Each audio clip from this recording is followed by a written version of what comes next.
Good evening, and thank you for being here this evening to discuss the East Durham Water, Sewer, and Stormwater Phase 1A project with the City of Durham.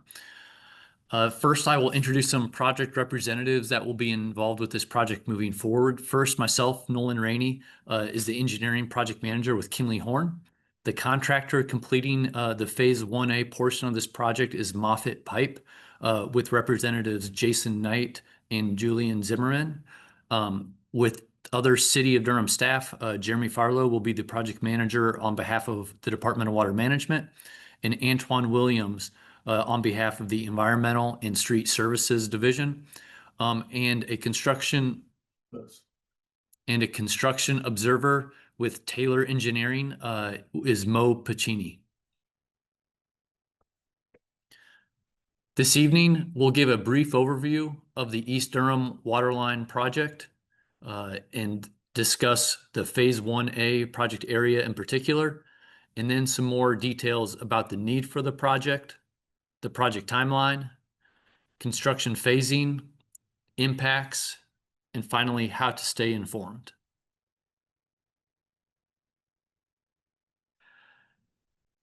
On the screen, you'll see the overall East Durham Waterline project area that is broken up into multiple phases in each of the colors. The area that we're discussing in particular tonight is the Phase 1A project area in blue, shown on the bottom of the screen.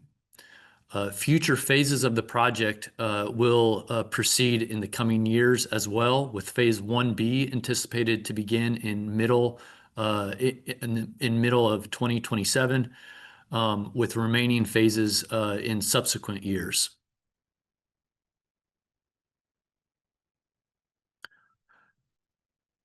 Specifically in the Phase 1A project area, you'll see the area highlighted on the images below. The project involves replacing sanitary sewer lines, water lines, and some select stormwater pipes in these project areas.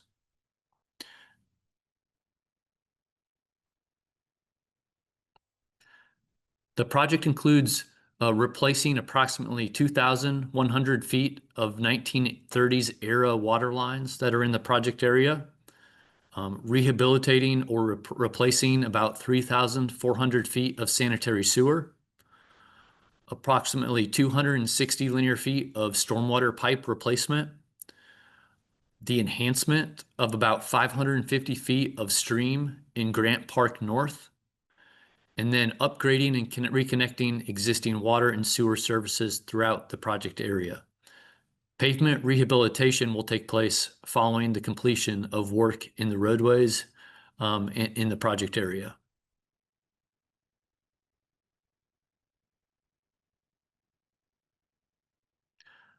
So why is this project needed?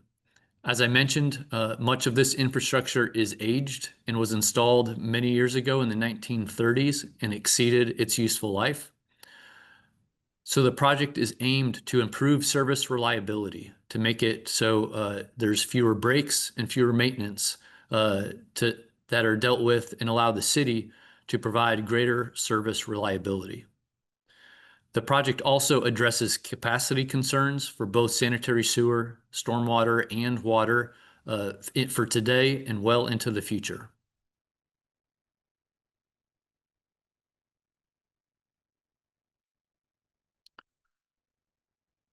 For the timeline of the Phase 1 project area, construction is anticipated to begin in January of 2026, so in a short month and a half. The overall project is anticipated to last about 12 months, with anticipated completion in January of 2027. The contractor is anticipated to begin work near Massey Avenue and continue moving north towards the W.G. Pearson Center.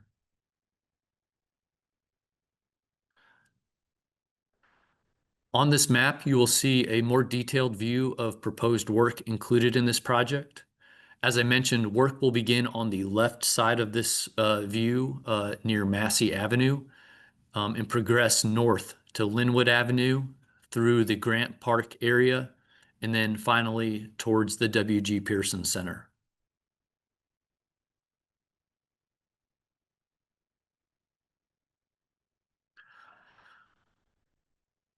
A little bit of information about the typical construction process that we will see.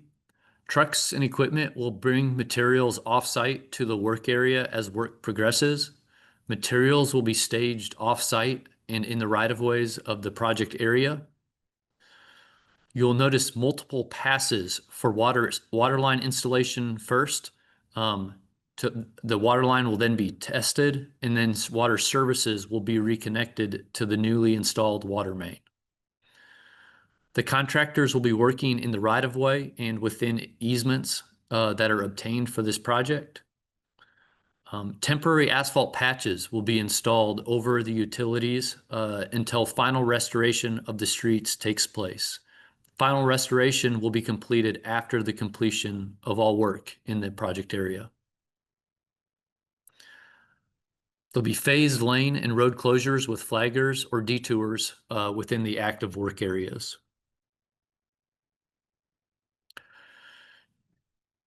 On this screen, you'll see some representative pictures of what construction may look like throughout the project. The picture on the left actually is a picture that includes stream enhancement work. So you may see this in the Grant Park North area. And the pictures on the right are more typical linear utility installation, like a water line that you may see in the roadways.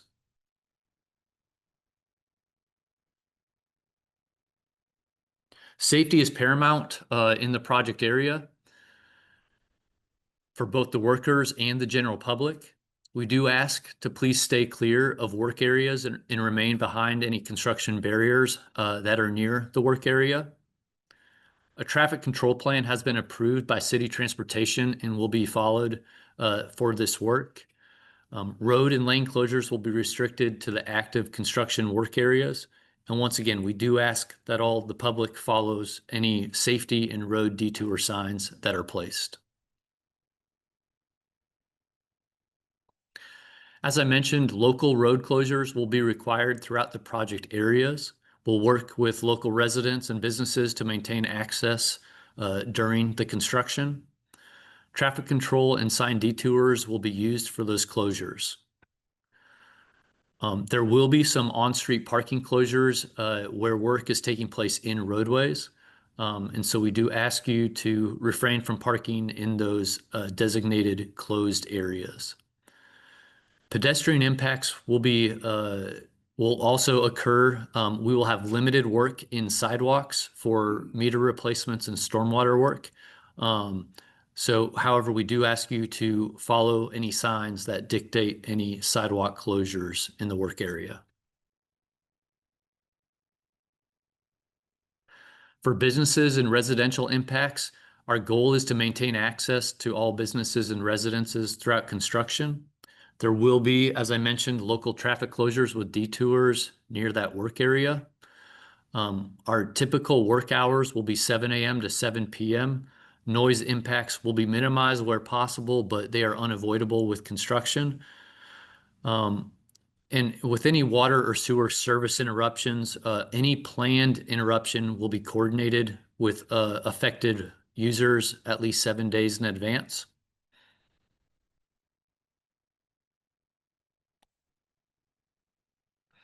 And so what to expect in the coming months. Notifications will be passed out and posted on the city's webpage as work gets closer to beginning. You'll start seeing paint on the ground, red, orange, green, blue paint that designates where existing utilities are located. Traffic control signage will begin being installed in advance of work.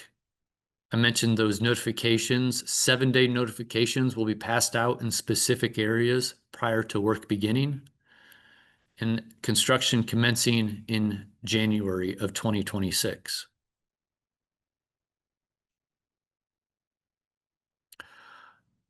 Some key areas of impact in the Phase 1 project area. First, the W.G. Pearson Center does include some sewer replacement across the grass area between Spalding Street and Lincoln Street, generally in the area shown in the photo. We will coordinate that work with the W.G. Pearson Center when that work takes place. There will be other residential area impacts along Lincoln, Simmons, and Colfax streets. Water and sewer service reconnections will be coordinated with users in these areas prior to reconnection. In Area 3, there is sewer relocation along the stream in Grant Park North to replace that aged and undersized sewer. A new easement will be required to relocate the sewer along that corridor. Grant Park will remain open, but there will be construction taking place adjacent to the park area. One other area is some stream enhancements in the Grant Park North area. Those improvements will enhance the stream that's located along that corridor and improve flow and minimize and allow the water to get to where it needs to go in a streamlined fashion.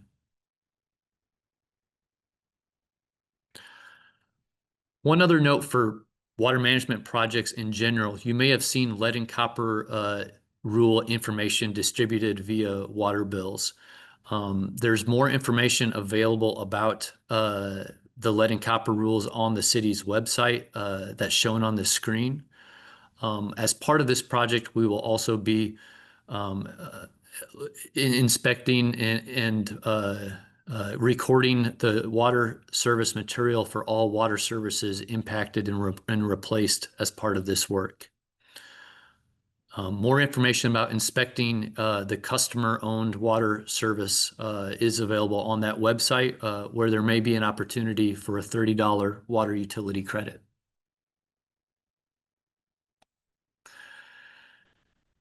And finally, how to stay informed. As I mentioned, the city webpage will be updated regularly with project information. We will also send regular schedule update emails to provide updated information for the planned work over the coming weeks. There will be a full-time on-site construction observer that can be a resource on-site to answer any questions as well. And project contacts related to this project are available on the project website.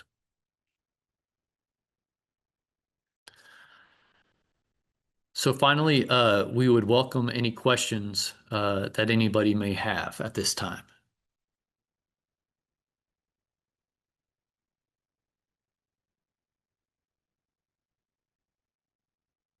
No questions. All right, seeing no questions, we appreciate you joining us this evening. And we look forward to reaching out and providing additional information as construction proceeds. Thank you and have a good night.